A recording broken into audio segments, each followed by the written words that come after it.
നമ്മുടെ രേണു ചേച്ചി രാവിലെ തന്നെ ഇന്ന് പുതിയ കരസിൽ കാർഡുമായിട്ട് ഇറങ്ങിയിരിക്കുകയാണ്.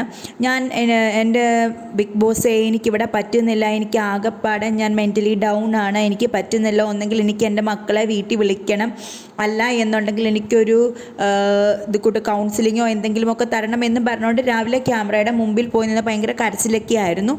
അതിൻ്റെ ഭാഗമായിട്ട് നമ്മുടെ ബിഗ് ബോസ് രേണു സുധീനെ കൗൺസിലിംഗ് റൂമിലേക്ക് വിളിച്ചിട്ടുണ്ടായിരുന്നു.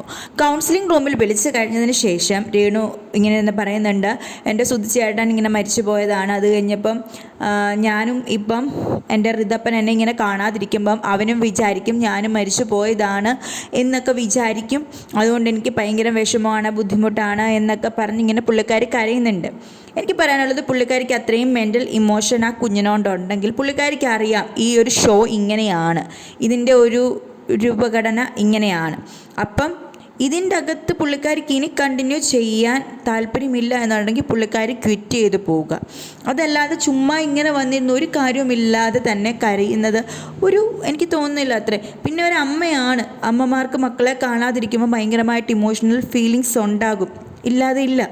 പക്ഷേ എന്തൊക്കെ പറഞ്ഞാലും ഇന്നിപ്പോൾ എലിമിനേഷൻ്റെ വക്കിലെത്തിയപ്പോൾ എനിക്ക് തോന്നുന്നു പുള്ളിക്കാരി ഇന്നലെ നമ്മുടെ ഷാരിക KB എലിമിനേറ്റ് ആയ സമയത്ത് രേണുവിനോടൊരു ഡയലോഗ് പറഞ്ഞായിരുന്നു, അടുത്തത് നീയാണ്, അടുത്ത ദിവസം നീ ഉറപ്പായിട്ടും എലിമിനേറ്റായി പുറത്തു വരും എന്ന്, നെക്സ്റ്റ് വീക്കിൽ നീ പുറത്തു വരും എന്നുള്ളത് ഷാരിക അവിടെ എടുത്തു പറഞ്ഞിട്ടാണ് പോയത്. രേണു വിഷമിക്കേണ്ട, കരയേണ്ട, അടുത്ത ആഴ്ച നീയും ഇങ്ങ് പോരും എന്ന് പറഞ്ഞിട്ടാണ് പോയത്.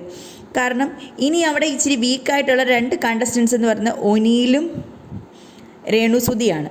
അപ്പം ഇവർ രണ്ടുപേരും കൂടി കഴിഞ്ഞു കഴിഞ്ഞാൽ പിന്നീടുള്ള ആൾക്കാരൊക്കെ പുറകിനെ വരുന്നുള്ളൂ. സോ ഇവർക്ക് 2 പേർക്കുമാണ് ഏറ്റവും കൂടുതൽ ചാൻസ് ഔട്ട് ആവാൻ ഉള്ളത്, അതായത് അടുത്ത ലെവലിൽ എലിമിനേറ്റ് ആവാനുള്ള ചാൻസ് കൂടുതൽ ഇവർക്ക് 2 പേർക്കുമാണ്. അതാണ് ഷാരിക KB അപ്പം പറഞ്ഞത്. അപ്പം ഇനിയിപ്പം ഈ ഒരു സെൻറ്റിമെൻ്റൽ കാർഡ് ഇറക്കിയാൽ മാത്രമേ ചിലപ്പോൾ തനിക്ക് നിലനിൽപ്പുള്ളൂ എന്നോർത്തിട്ടാണോ പുള്ളിക്കാരി ഇങ്ങനെ ചിന്തിച്ചത്, കരയുന്നത് എന്നൊന്നും നമുക്കറിയില്ല. ഇതിൻ്റെ സ്ട്രാറ്റജി ഇമോഷണൽ സ്ട്രാറ്റജി ആയിരിക്കാം. അത് എന്താണെന്നുള്ളത് നമ്മുടെ ബിഗ് ബോസ് വരും ദിവസങ്ങളിൽ തീരുമാനിക്കും.